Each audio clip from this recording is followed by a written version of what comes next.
On a clear day when the sky is blue and there's just enough breeze to blow the clouds away, you can stand on the big hill above the valley and watch Duck and Oliver far below, busily at work on Duck's branch line near the sea.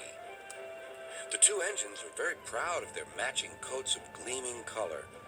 Oliver often talks about the time that Douglas saved him from scrap. If it wasn't for his help, Oliver will say, I might have been caught when I ran away from the scrapyard, and I would never have come to live here on Sir Topham Hatt's railway. The other engines all wanted to know about Oliver's adventures. Amazing, remarked Henry. Oliver, said James, has resource. And sagacity, put in Gordon. What does that mean, whispered Percy. I think, replied Thomas, it's about being clever and wise. He is, finished Gordon, an example to us all. I'm sorry to say that Oliver became very puffed up in the smoke box.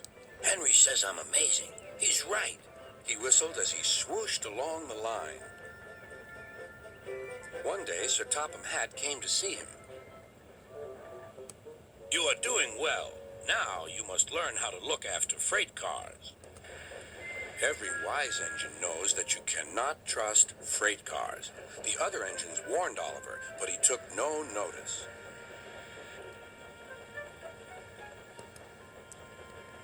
You think I can't manage, he said, huffily.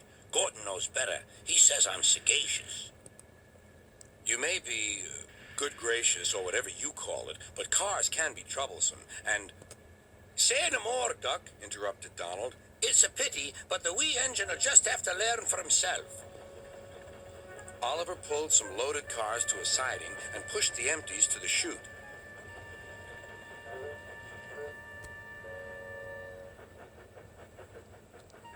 Then he came back to take the loaded cars away. But they were comfortable and didn't want to move. What right is he to poke his funnel in here? We want Duck or Donald. Or Douglas. Look sharp, puffed Oliver. That's not the way to speak, hissed the cars. We'll get even. Oliver heard nothing. The cars moved smoothly at first, then suddenly Oliver felt them push forward. His driver applied the brakes, but they were useless against the surging cars. On, yelled the cars. Oliver fought hard, but still they forced him on and on.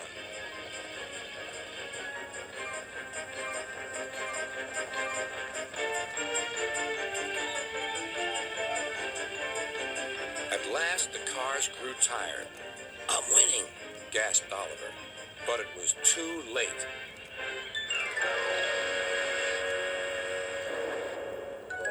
Oliver lay bruised and bemused, bunker down in the turntable well. Duck surveyed the damage. Hello, Oliver. Are you being a good gracious engine? Beg pardon, but we really don't like this sort of surprise. Donald and Douglas will miss their turntable until it is mended. That evening, Oliver was hauled gently to safety. I'm sorry, sir, he said to Sir Topham Hatt. I should have listened to Duck's advice. I don't feel good gracious or whatever it is. I just feel silly. Well, Oliver, replied Sir Topham Hatt, now you know the damage cars can do. Yes, I do, sir.